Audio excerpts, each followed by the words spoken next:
Movie के शुरू में हम एक शहर को देखते हैं जिसकी हालत बहुत ख़राब होती है, जिससे पता चलता है कि ये शहर तबाह हो चुका है और यहाँ पर कोई भी इंसान ज़िंदा नज़र नहीं आता। ऐसा लगता था जैसे पूरा शहर ही वीरान हुआ पड़ा हो। फिर हमें पता चलता है कि इस शहर के अंदर काफ़ी ख़तरनाक रेडिएशन फैली हुई होती है और इस रेडिएशन की वजह से तमाम लोग मारे गए हैं और इस रेडिएशन के बावजूद जितने भी लोग ज़िंदा बचे हैं वो बड़ी मुश्किल से अपनी ज़िंदगी गुजार रहे हैं। फिर हम एक लड़की को देखते हैं जिसका नाम ऐना होता है, जो अपने आप को ढाँप कर प्रोटेक्टेड सूट पहनकर शहर की तरफ जा रही होती है कुछ सामान लेने के लिए, और फिर वो सामान लेकर वापस अपने घर की तरफ जा रही होती है। फिर जैसे ही वो अपने घर के पास पहुंचती है तो अपना सूट निकाल देती है, वो प्रोटेक्टेड किट जो उसने पहनी हुई होती है। क्योंकि ऐना जिस जगह पे रहती थी वो जगह पहाड़ों और जंगलात के दरमियान में थी और वो जगह बिल्कुल सेफ थी रेडिएशन से। लेकिन घर आने के बाद ऐना नहाती है और अपने आप को अच्छे तरीके से साफ करती है ताकि उसके जिस्म के ऊपर कोई भी रेडिएशन हो तो वो ना रहे। उसके बाद हम देखते हैं कि ऐना सो जाती है। फिर अगले दिन ऐना अपने डॉग के साथ उस ट्रैप को देखने जाती है जो उसने लगाया हुआ होता है। तो फिर वो देखती है कि उस ट्रैप में तो कोई भी चीज़ नहीं फंसी, यानी जो उसके खाने के काम आ सके।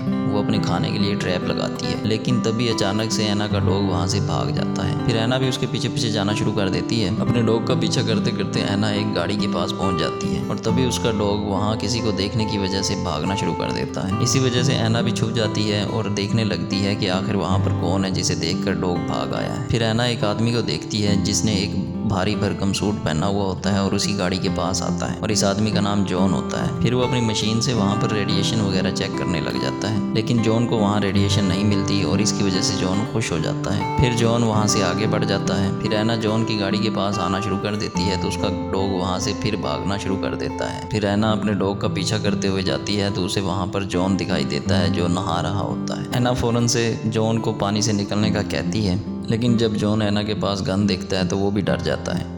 इसीलिए जॉन अपनी गन उठाकर ऐना की तरफ कर लेता है। तभी ऐना जॉन को समझाती है कि देखो, मैं यहाँ पर तुम्हें कोई नुकसान पहुँचाने नहीं आई हूँ, बल्कि मैं तो तुम्हारी बेहतरी के लिए यहाँ आई और तुम्हें मना करने आई हूँ कि तुम इस पानी में ना नहाओ, क्योंकि ये पानी शहर से आ रहा है और इसमें रेडिएशन है।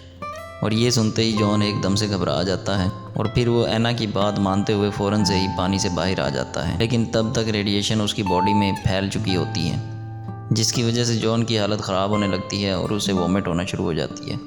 फिर फ़ौरन से ही जॉन अपनी गाड़ी में आता है और वहाँ से एक इंजेक्शन लगाता है अपने आप को, लेकिन वो अपने आप को इंजेक्शन नहीं लगा पाता। फिर ऐना उसको इंजेक्शन लगाने में मदद करती है और उसके बाद जॉन को अपने घर के पास लाकर पानी से अच्छे तरीके से उसको साफ़ करती है। जॉन को अच्छी तरह साफ़ करने के बाद ऐना अपने घर के अंदर ले आती है और जॉन की तबीयत दिन ब दिन ख़राब होती जा रही होती है। अगले दिन ऐना जॉन के लिए दवाई लाकर उसे दे देती है, लेकिन इसके बावजूद भी जॉन की तबीयत ठीक नहीं होती, लेकिन उसकी हालत देखते ही देखते ख़राब होती जा रही होती है। लेकिन इसके बावजूद भी ऐना उसका काफ़ी ख्याल रखती है, उसकी अच्छे से देखभाल भी करती है। फिर रात को ऐना जॉन को देखने के लिए आती है तो उसे पता चलता है कि जॉन को तो बहुत तेज़ बुखार है। तो फिर ऐना जॉन को ठंडे पानी की पट्टियाँ करती है। फिर अगले दिन ऐना जॉन को देखती है, लेकिन उसकी तबीयत बिल्कुल भी ठीक नहीं होती और ना ही वो होश में आता है। तो इसकी वजह से ऐना बहुत परेशान हो जाती है। फिर ऐना सच्चे दिल से जॉन की सेहत के लिए दुआ करती है और फिर उसकी दुआ कबूल भी हो जाती है और फिर देखते ही देखते जॉन की तबीयत ठीक होना शुरू हो जाती है। फिर हम देखते हैं कि शाम के वक्त ऐना और जॉन बैठे होते हैं तो ऐना जॉन को एक एल्बम दिखाती है, फ़ोटो एल्बम दिखाती है जिसमें ऐना के भाई की तस्वीर होती है। तो ऐना जॉन को बताती है कि दरअसल मैं यहाँ पर अपने अब्बू और अपने भाई के साथ रहती थी और एक दिन मेरे फादर की डेथ हो गई रेडिएशन की वजह से। उसके बाद मेरा भाई कुछ सामान लेने के लिए शहर गया था और वो वापस नहीं आया और उसका कुछ भी अता पता नहीं है। ये सुनकर जॉन भी काफ़ी दुखी हो जाता है। फिर अगले दिन जब ऐना खेती कर रही होती है तो जॉन उसके पास आकर सवाल करता है कि तुम्हारे पास तो ट्रैक्टर है, तो फिर तुम उस ट्रैक्टर का इस्तेमाल क्यों नहीं करती, ऐसे खेती क्यों कर रही हो। ये सुनकर ऐना कहती है कि ट्रैक्टर चलाने के लिए हमें फ्यूल चाहिए जो कि हमारे पास नहीं है। तभी ये सुनकर जॉन ऐना को कहता है कि यहाँ से कुछ ही दूरी पर एक फ्यूल स्टेशन है, हम वहाँ जाकर फ्यूल ले आएंगे। तो ये सुनकर ऐना कहती है कि वहाँ पर काम करने वाला कोई भी वर्कर नहीं है, यानी जो मुझे फ्यूल देगा। ये सुनकर जॉन ऐना को कहता है कि तुम इतने टाइम से यहाँ रह रही हो, तुम फिर भी फ्यूल हासिल नहीं कर सकता। तब ऐना कहती है कि तुम फिक्र ना करो, मैं जल्द ही कहीं ना कहीं से फ्यूल ले आऊँगी। फिर ऐना जाती है और एक जगह से फ्यूल लेकर आ जाती है।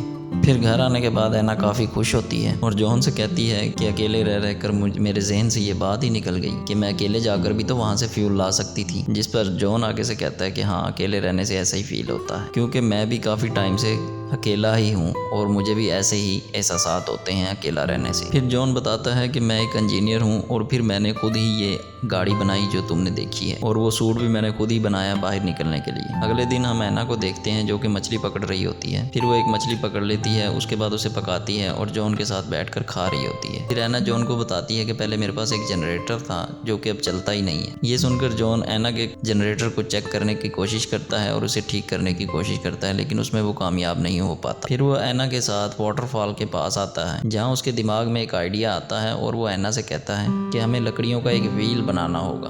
तो उस व्हील को हम इस पानी के नीचे रखेंगे, जैसे ही इस वाटरफॉल का पानी उस व्हील पर गिरेगा और वो घूमने लग जाएगा, जिससे ये होगा कि हमारा जनरेटर ऑन हो जाएगा। जॉन का ये आइडिया ऐना को भी बहुत पसंद आता है और वो काफ़ी खुश हो जाती है। उसके बाद जॉन और ऐना लकड़ी का बंदोबस्त करने के लिए निकल पड़ते हैं। तो जॉन ऐना को कहता है कि ये जो चर्च की लकड़ी है, हम इसे इस्तेमाल में लाकर एक बहुत बड़ा व्हील बना सकते हैं। जिस पर ऐना कहती है कि नहीं, चर्च की लकड़ी हम इस्तेमाल नहीं करेंगे, क्योंकि जब मैं अकेली थी तो इसी चर्च में जाकर मैं प्रे करती थी। उसके बाद जॉन अपना इरादा कैंसिल कर देता है, क्योंकि वो नहीं चाहता कि ऐना नाराज़ हो। फिर हम देखते हैं कि ऐना खेती बाड़ी करने के लिए ट्रैक्टर पर चली जाती है। जॉन एक वीरान पड़ी हुई सुपरमार्केट के अंदर आ जाता है, तो इस शॉप के अंदर पड़ी हुई शराब की बोतलों में से एक बोतल उठाकर पीना शुरू कर देता है। जॉन शराब पी रहा होता है तो फिर ऐना आ जाती है। ऐना के आने के बाद वो बहुत ज़्यादा ड्रिंक करना शुरू कर देता है और बहुत ज़्यादा नशे में हो जाता है। फिर ऐना जॉन को जैसे तैसे करके घर ले आती है। नशे में होने की वजह से जॉन ऐना के ऊपर काफ़ी चिल्लाना शुरू कर देता है, जिसकी वजह से ऐना उदास हो जाती है और वहाँ से चली जाती है।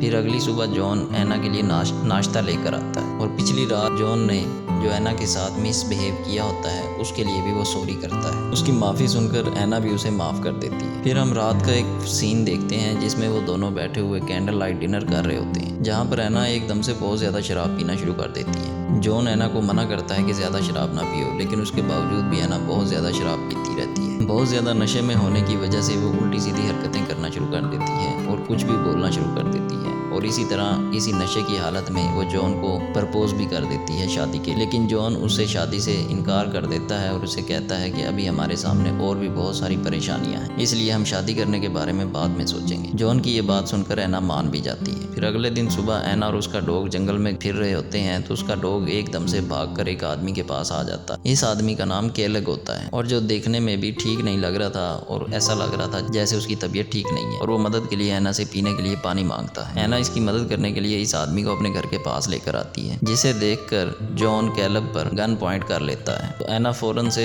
जॉन को समझाती है कि तुम रुक जाओ और इसको शूट मत करना, ये हमसे कुछ नहीं चाहता, ये इसको बस पानी चाहिए। इसलिए ऐना फिर कैलब की हेल्प करने के लिए उसको पानी वगैरह देती है। फिर कैलब ऐना को बताता है कि यहाँ से कुछ दूर एक गार के अंदर मैं अपने कुछ साथियों के साथ रहता था, लेकिन रेडिएशन की वजह से मेरे तमाम साथी मारे गए और मैं अपनी जान बचाने के लिए वहाँ से भाग आया। तो इसी वजह से मेरी ये रिक्वेस्ट है कि मैं कुछ दिनों के लिए आप लोगों के साथ रह सकता हूँ। तब जॉन उसे घर के बाहर रहने की परमिशन दे देता है। तो ऐना जॉन को कहती है कि हमें कैलब को घर के अंदर ही रख लेना चाहिए, और फिर ऐना कैलब को भी घर के अंदर ले आती है। फिर हम देखते हैं कि तीनों खाना खा रहे होते हैं। तो कैलब जॉन से सवाल करता है कि आखिर तुम इस तरफ कैसे आए थे? तो जॉन कहता है कि असल में मैं नॉर्थ की तरफ जा रहा था, लेकिन तभी वहाँ से भागता हुआ एक लड़का आया जिसकी उम्र काफ़ी कम थी और उसकी हालत भी काफ़ी ख़राब थी। वो लड़का मुझसे मेरा खाना चुराने की कोशिश कर रहा था, लेकिन रेडिएशन का शिकार होने की वजह से उस लड़के की तबीयत काफ़ी ख़राब हो गई, जिसके बाद मैं उसको वहीं पर ही छोड़कर इस तरफ आ गया। खाना खाने के बाद ऐना कैलब को उसका रूम दिखाती है। ये सब देखकर जॉन ऐना को समझाता है कि देखो ये तुम क्या कर रही हो, अभी तो तुम उसके बारे में कुछ भी नहीं जानती हो और तुम्हारे लिए बेहतर होगा कि तुम उससे दूर ही रहो। तो ये सुनकर ऐना जॉन से कहती है कि ये तुम कैसी बातें कर रहे हो, तुम मुझ पे शक करते हो, और हाँ तुम मुझे ये बताओ तुमने उस लड़के के बारे में मुझे पहले क्यों नहीं बताया, यानी जो रेडिएशन की वजह से इन्फेक्टेड था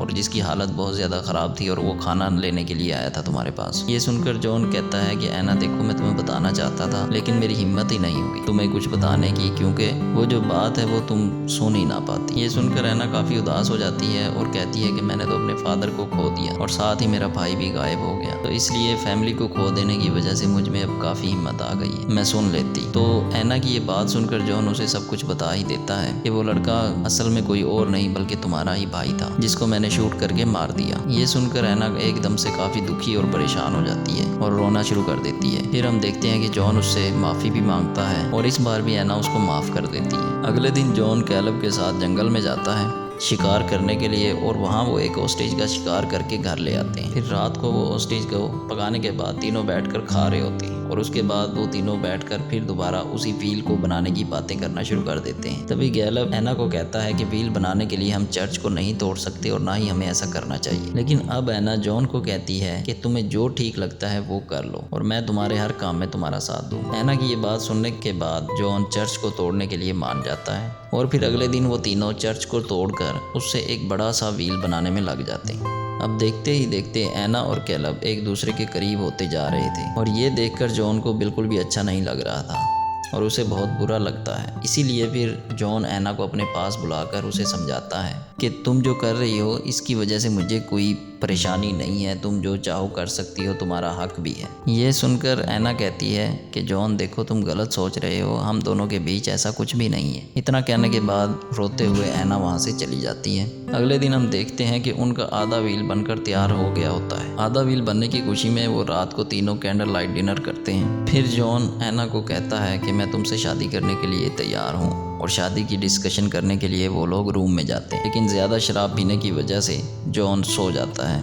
ये देखकर एना को बिल्कुल भी अच्छा नहीं लगता और फिर वो कैलब के पास जाती है और उसके साथ टाइम स्पेंड करती है। इसके बाद हम अगली सुबह का सीन देखते हैं कि एना खाने की टेबल पर बैठी होती है जहाँ उसके साथ कैलब आकर बैठ जाता है, जिसे देखकर एक बार फिर से जॉन को बहुत बुरा लगता है। लेकिन इस बार उसको कुछ गड़बड़ लगती है। लेकिन फिर हम देखते हैं कि एना वहाँ पर नहीं बैठती और वहाँ से चली जाती है।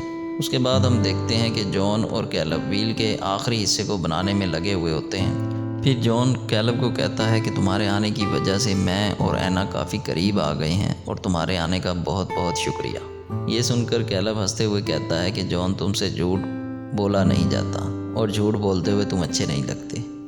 असल में तुम तो ये चाह रहे होगे कि मैं तो यहाँ कभी आता ही ना। और ये सुनकर जॉन उसकी बात का कोई जवाब नहीं देता। उसके बाद वो दोनों उस व्हील को लेकर उस वाटरफॉल के नीचे लगाते हैं और उसके बाद वो अपने इस प्रोजेक्ट को मुकम्मल होता हुआ देखकर बहुत खुश होते हैं। लेकिन जब कैलब सूट पहनकर रस्सी के सहारे ऊपर आ रहा होता है, लेकिन तभी अचानक से उसका पाँव स्लिप हो जाता है, जिस पर जॉन रस्सी पकड़कर उसको बचा लेता है। लेकिन फिर जब दूसरी बार कैलब का पाँव फिसलता है तो दोनों एक दूसरे की आंखों में आंखें डालकर देख रहे होते हैं। यहाँ पर कैलब जॉन की आंखों में अपने लिए नफरत देख रहा होता है और वो फ़ौरन समझ जाता है कि अब की बार जॉन मुझे नहीं बचाएगा। जिसके बाद ये सीन यहीं पर ख़त्म हो जाता है। उसके बाद जॉन अकेला ही घर पर आता है तो एना उसके सामने ये रिवील करती है कि कल रात उससे एक बहुत बड़ी गलती हो गई है। मैं शराब के नशे में होने की वजह से होश में नहीं थी, इसीलिए मैंने कैलब के साथ टाइम स्पेंड किया। प्लीज़ तुम मुझे माफ़ कर दो जॉन। ये सुनकर जॉन एना को कहता है कि कोई बात नहीं, मैंने तुम्हें माफ़ किया और कैलब तो मेरा सूट लेकर यहाँ से जा चुका है और इतने दिन हमारे साथ रहने की वजह से वो हमारा शुक्रिया भी अदा करके गया है। लेकिन ये सुनकर एना घबरा जाती है।